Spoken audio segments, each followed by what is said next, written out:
Muraho neza, mbanje kubasuza mbifuriza amahoro y'Imana, imigisha ituruka ku Mana ibagereho. Ijambo muhirwa, uyu munsi tukaba tugiye kuganira ku muryango wa NOWA. Ejo hashize twari tuganira ku bakurambere bacu barimo kuva kuri Aburahamu, kugera kuri Baturutse, ba Amoko, kugera kuri Amoko, kugera kuri NOWA. NOWA uko twabiganiriye ejo yarafite abahungu batatu. Shemu, Hamu na Yafeti. Shemu yabyaye Tera, harimo abantu benshi tutashyizemo ariko ari ingenzi nibo bari kuri iyi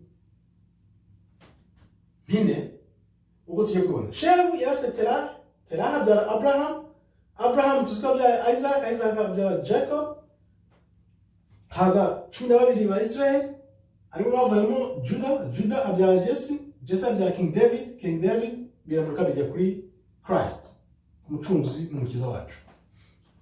Uru rwo ruhande wa Shemu. Abo Shemu yari afite kugeza kuri Kristo. Urabona ko umanutse uvuye kuri Shemu ukagenda kuri Kristo, nibo baragwa ba Israel. Twese turabizi Abraham, Isaac and Jacob, right? Ibyo ni ibintu twese tuzi. None rero Hamu ariyo afite Kush ariyo yari Ethiopia, Put, Libya, Mizraim ariyo Egypt, na Canaan cya gihugu cyahawe Abisiraheli n'isezerano ubwo bakirukanwagamo hagafatwa n'Abisiraheli ari Imana ikibahaye. Urabona ko ni Abanyafrika ntaho bahuriye na Shemu. Hakaza noneho na Yafeti ariwe wabyaye Gomer abyara Ashkenazim. Aho bibera rero urusobe nuko aba Ashkenazim urebye uyu munsi nibo bari muri Israeli, bitwa muri bo banya Israeli. Abantu bose bazi ko aribo banya Israeli banya. Ariko urebye Ashkenazim akomoka kuri Yafeti. Yafeti nta hantu na hamwe ubona ahuriye na Abraham na Jacob n'aba 12 tribes. None rero byagenze gute kugira ngo aba Ashkenazim aribo babe bari muri Israeli uyu munsi, aba 12 tribes barihe aribo baragwa ba Israeli? Iki ni ikibazo gikomeye, akaba nacyo kizaba imbarutso y'irangira ry'isi, ni nacyo kiri gutuma ibintu biri kuba uyu munsi biba, niba abantu benshi batari babizi, kuko intambara y'umwuka iri kuba ihishwe itagaragara, ahubwo hakagaragara ibintu turi kubona biri kuba, ni ibi ngibi byose birimo. Kuko aba bantu niba aribo bari muri Israeli bakiyita ngo nibo barazwe igihugu, kandi tuzi neza ko abantu bo baragwa ba Israeli bagomba kuva kuri Shemu, Tera, Abraham, Isaac, Yakobo na 12 tribes aribo bavuye muri Juda bakaza kuri Jesse, King David and Kristo. Ni ukuvuga ngo hari ikintu cyabaye kugira ngo aba bantu bafate igihugu ho bunyago kugeza n'uyu munsi. Abantu benshi bibeshya ngo nibo bantu banyago. Hano urabibona neza, ibi urabisoma muri Bibiliya yawe mu Itangiriro 9:18 na 11:32. Biragaragara neza, ubifite muri Bibiliya yawe. Ibi ni ibintu neretswe n'Imana, ntabwo navuga ngo ni ibintu wapfa kugira gutya wumve kubona. Imana irakwereka ukabona, kandi no kugira ngo bihinyuze mbone kandi byo naragiye Imana irambwira ati genda utangire kuko igiheburayo biriya by'igiheburayo mu nambere kubye ntabwo mba mbibereke gusa cyangwa ngo no kugira ngo mbereke ko nzi igiheburayo cyangwa kino kiriya giheburayo. Umwuka w'Imana arambwira ati genda ukige ubashe kugisoma, ubashe kukisesengurira gake na gake. Icyo byamfashije rero ni iki ngiki kugira ngo nemeze ibi ngibi. Kiri kwiga igiheburayo naragiye nkura n'umwe mu Ashkenazim baba muri Israeli, bava muri Israeli. Ndamusuhuza turaganira mu giheburayo, turaganira gahoro. Arambaza igiheburayo ukigira hehe? Ndamubwira njya ku ishuri ry'igiheburayo niho nyigira. Arambwira good. Noneho ndamubwira mufite Imana, mwagize Imana, mubona Yesu, mubona umukiza. Nkiri kubitekerezaho gutya ahita ansubiza ngo ninde wakubwiye ko Yesu hari icyo dupfana nawe? Ninde wakubwiye ko Yesu hari icyo dupfana nawe? Nta kintu kimwe dupfana, nuko gusa yadukunze. Ndamubwira arambaza wabibwiwe nande? Ndamubwira ko muri Bibiliya biranditse kandi mufite na King David. No mpingukije ngo King David asa nk'ushimutse aravuga ati no, King David nawe ntacyo dupfana gusa nuko badukunze.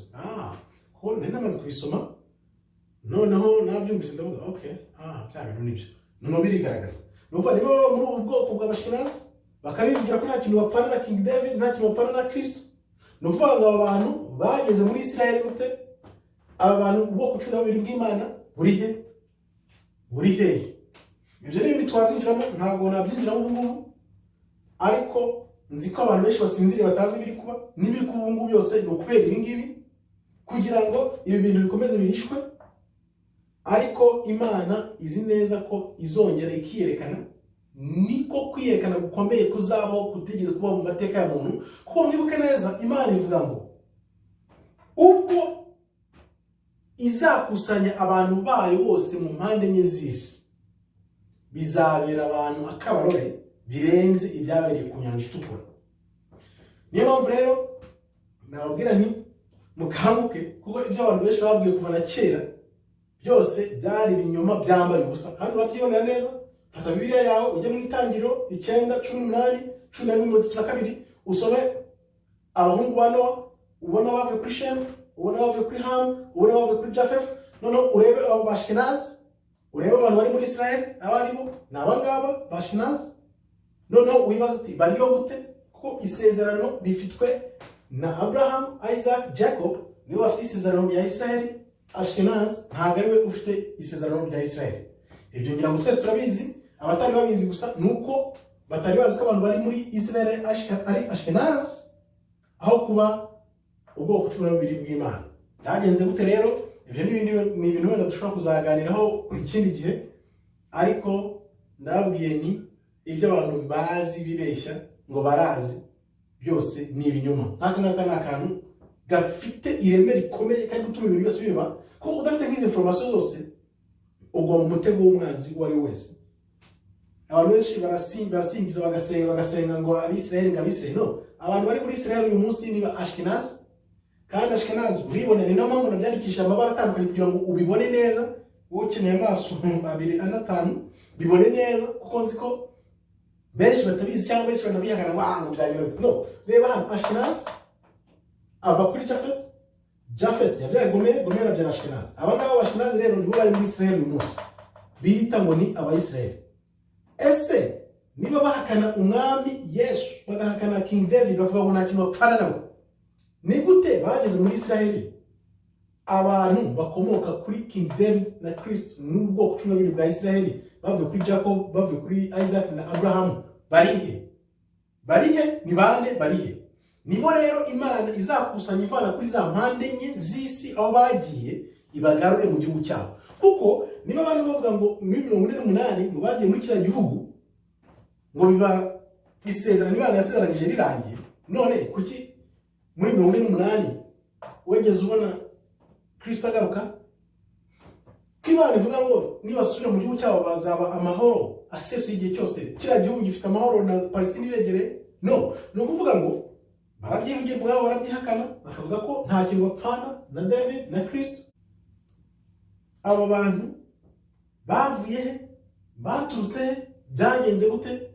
Ibyo bintu ni umukoro ngo hari nawe ugenda ubishakishe, urebe ukuntu bafashe kiriya gihugu bakakigabiza, bakaba badatinya kuvuga ku mugaragaro ko ntacyo bapfana n'umwami Dawidi, nta n'icyo bapfana na Kristo.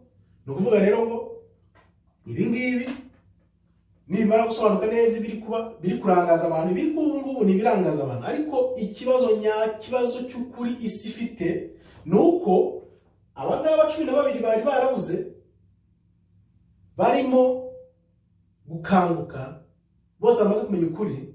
Abangaba rero nibo bari gutuma ibintu byose bidashaka kumenyekana kubera ibintu bakoresha. Ariko ukuri nyine utinda muziko ni gushya, ariko ukuri guca muziko ni gushye, kandi kuratinda ndi guhera. Mukomere rero, Imana ikomeze ibarinde. Nakagaruka Shemu muhirwa, Imana ibarinde, ibahe imigisha itagabanyije. Shalom, shalom, shalom.